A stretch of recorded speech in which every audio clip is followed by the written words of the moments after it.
Let's spike crime की कहानी। बीते कुछ दिनों से मैं आपको यहाँ लॉरेंस बिश्नोई, उसके दुश्मन हिमांशु भाव और उसकी मासूका कहे जाने वाली लेडी डॉन अनु की कहानी सुना रहा हूँ। और इसी बीच जीटीवी हॉस्पिटल के अंदर शूट आउट हो गया। दुश्मनी किसी और की, मारने वाला कोई और हॉस्पिटल के अंदर मारा कोई और गया।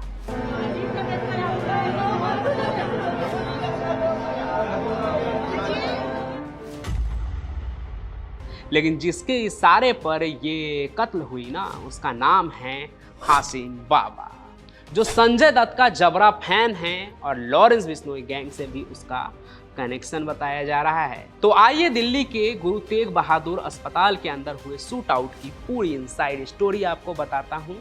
लेकिन उससे पहले ये कि कौन है ये हासिम बाबा जो संजय दत्त का फैन कहता है खुद को, और लॉरेंस बिश्नोई से इसका असल में कितना और क्या कनेक्शन है। ज्यादातर लड़के जो क्राइम की दुनिया में घुसते हैं ना, उसका पहला काम यही होता है कि वो पढ़ाई करना छोड़ देते हैं। हासिम बाबा ने भी कुछ ऐसा ही किया। जैसे तैसे 8वीं तक पढ़ा वो, उसके बाद फिर एक कारखाने में चप्पल बनाने का काम शुरू कर देता है। इसी दौरान वो दिल्ली में नासिर गैंग के कुछ गुर्गों के कांटेक्ट में आया, जो कि ड्रग्स की तस्करी किया करते थे और इलीगल सट्टेबाजी का रैकेट भी ऑपरेट करते थे।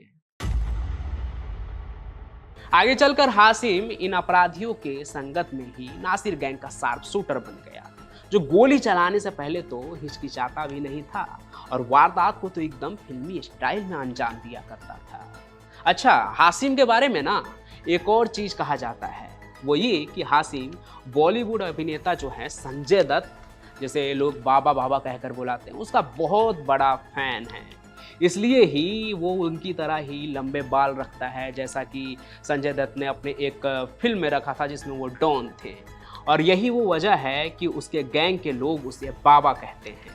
और तो और उसका असली नाम भी ना आसिम है, लेकिन सभी उसे आसिम के जगह हासिम हासिम कहने लगे और वो बन गया दिल्ली का हासिम बाबा, जो पुलिस के रडार पर पहली बार साल 2007 में आया था, जब उसे आईपी स्टेट के इलाके में अवैध असले के साथ पकड़ा गया था। हालांकि आज के दिनों में वो सलाखों के पीछे है, लेकिन सलाखों के पीछे से ही वो अपना क्राइम सिंडिकेट चला रहा है।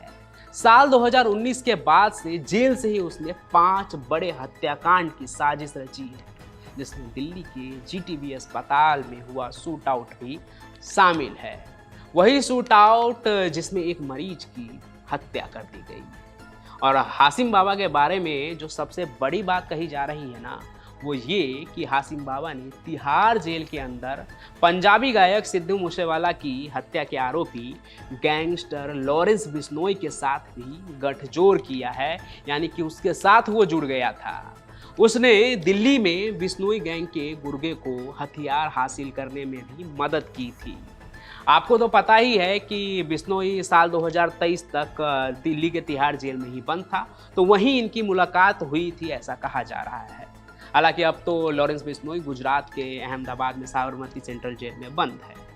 तो अब आते हैं उस कहानी पर कि आखिर दिल्ली के इतिहास में जो आज तक नहीं हुआ था वो कैसे हो गया, यानी हॉस्पिटल के अंदर शूट आउट, वो भी जीटीबी जैसे हॉस्पिटल में। तो देखिए, दिल्ली के वेलकम इलाके में ना 2 गैंग है। एक हासिम बाबा का गैंग है, जो पहले तो नासिर गैंग में ही था, लेकिन बाद में वो खुद का अपना गैंग बना लेता, हासिम बाबा गैंग। और दूसरे तरफ एक गैंग है नासिर छेनू गैंग। नाम भी बड़े अजीब अजीब है इन गैंग के।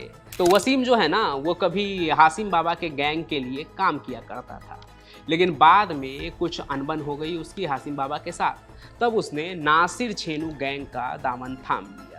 इस दौरान 2023 में जब तिहाड़ की मंडोली जेल में वो बंद था ना वसीम, तब उसने हासिम बाबा गैंग के 3 लड़कों पर ब्लेड से हमला कर दिया। बस इसी के बाद हासिम बाबा गैंग वसीम से बदला लेना चाहते थे कि उन्होंने उसके गैंग के लोगों पर हमला कैसे किया। इसी साल अप्रैल में वसीम जमानत पर जेल से बाहर आ गया। फिर तो हासिम बाबा गैंग के जो लोग हैं वो वसीम के पीछे पड़ गए। 13 जून की रात वेलकम एरिया में ही वसीम अपने 2 दोस्तों के साथ जब बाइक से जा रहा था ना, तभी हासिम बाबा गैंग ने उस पर हमला कर दिया। इस शूटआउट में वसीम को 4 गोलियां लगी, लेकिन वो फिर भी वहाँ से बचकर निकल गया और भाग गया। एक गोली उसके पेट में लगी थी। बाद में इलाज के लिए उसके घर वाले ने जीटीबी अस्पताल में उसको भर्ती कर दिया, जहां ऑपरेशन के बाद गोली तो निकाल दी गई, लेकिन अब भी वो अस्पताल में ही भर्ती था। हासिम बाबा गैंग को उसके जिंदा बच निकलने की खबर भी लग गई। फिर उन्हें यह भी पता चला कि वो जीटीबी अस्पताल में भर्ती है और अब खतरे से बाहर है, यानी वो जिंदा बच गया।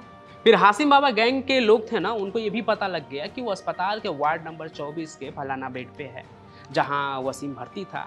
इसी के बाद क्या हुआ ना, 14 जुलाई की शाम 4 शूटर वसीम को निपटाने के लिए जीटीबी अस्पताल में पहुंच जाते हैं।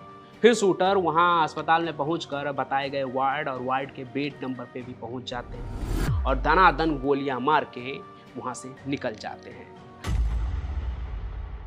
हासिम बाबा के गैंग के लोगों को लगता है कि इस बार तो वसीम का काम तमाम हो गया, इतनी गोली दाग दी है कि अब तो उसका जिंदा बचने का कोई सवाल ही नहीं है। लेकिन अगले सुबह खबर आई कि गोली वसीम को नहीं बल्कि रियाज नाम के एक मरीज को लगी है, जिनका उनके गैंग से और क्राइम से कोई लेना देना ही नहीं है। अब ये रियाज कौन था? रियाज असल में बदनसीब था, जिसका पूरा नाम रियाजुद्दीन था। वो दिल्ली का ही रहने वाला एक मामूली सा मजदूर था। कुछ वक्त पहले उसके पिता की मौत हो गई थी, तब से वो सदमे में था। बाद में उसने ड्रग्स लेनी शुरू कर दी, इसी वजह से उसके पेट में कुछ इन्फेक्शन हो गया, जिसके इलाज के लिए वो जीटीबी अस्पताल आया था। ऑपरेशन उसकी हुई, उसके बाद वो ठीक भी हो रहा था, लेकिन उसे अस्पताल की वो बेड नसीब हो गई ना, जिस पर एक दिन पहले वसीम भर्ती था। अब शूटर को देखिए ये पता नहीं था कि वसीम जिस बेड पर भर्ती हुआ था उस अस्पताल में, वहां से वो वापस चला गया है और उस पर अब एक दूसरा मरीज सोया हुआ है। शूटर्स को तो कॉन्ट्रैक्ट मिला था कि इस वार्ड नंबर के इस बेड पर वसीम लेटा हुआ है, उसे सुला दो हमेशा के लिए। वो वैसा ही करते हैं, आते हैं, गोली मारकर चले जाते हैं, बिना ये देखे कि वो वसीम है या कोई और है। और इसी सब के बीच उस बेड पर सोए एक निर्दोष मरीज की गोलियों से भूनकर हत्या कर दी जाती है। वो बेमौत ही मारा जाता है। हालांकि जिस तरह हासिम बाबा वसीम के पीछे पड़ा है और वसीम इस बार भी जिंदा बच गया, वैसे में हासिम बाबा का गैंग फिर से कोई ना कोई वारदात को तो अंजाम जरूर देगा। बाकी आपको क्या लगता है? आप सुन रहे थे let's mind more than radio. Follow कीजिए हमें हमारे सोशल मीडिया प्लेटफॉर्म्स पर। It's time for news. It's time for more than radio. Presenting the first radio news app, Let's Mic. Let's Mic, a news-based app on your phone where you get to watch and listen news, talk shows, interviews, radio show podcasts. On Let's Mic, you get all relevant information of TV, print, radio, podcast, and digital. Let's Mic talks about every segment of life.